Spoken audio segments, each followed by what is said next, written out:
রমজানকে সামনে রেখে ব্যস্ত সময় পার করছেন কুমিল্লার বড়ুয়ার লক্ষ্মীপুর গ্রামের বাসিন্দারা।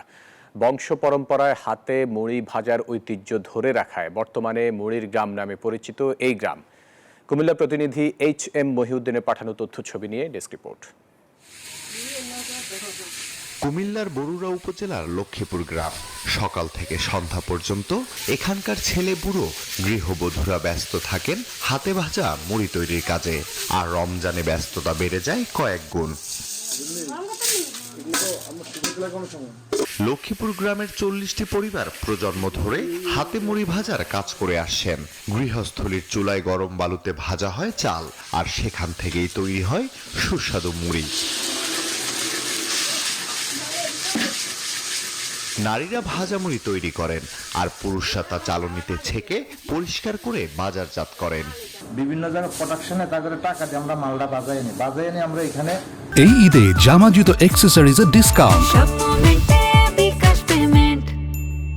মালদারে ডাবিশন করি, এরপরে প্যাকেট করি, চাপলা দিই, কুমিল্লা, চাঁদপুর, ফেনী, নোয়াখালী, মাছ দিই। রমজানে একটু বেশি বেচা কিনি। অন্যান্য সময় মনে করেন প্রতি সপ্তাহে যদি আমাদের 1 লাখ টাকা ছিল, তো এখন মনে করেন 1.5 থেকে 2 লাখ টাকা ছিল সপ্তাহ। প্রতিদিন লক্ষ্মীপুর গ্রামে প্রায় 2000 থেকে 3000 কেজি মুড়ি ভাজা হয়, যা শুধু কুমিল্লা নয়, দেশের বিভিন্ন জায়গাতে সরবরাহ করা হয়।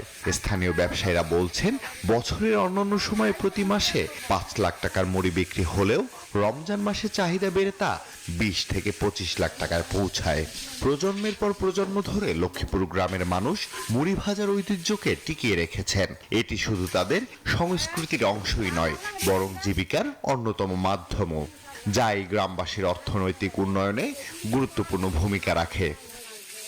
আমার দাদা করে গেছে, পরে আমার বাবা করছে, এখন আমার বাবা মারা গেছে, এখন আমার ভাই করে।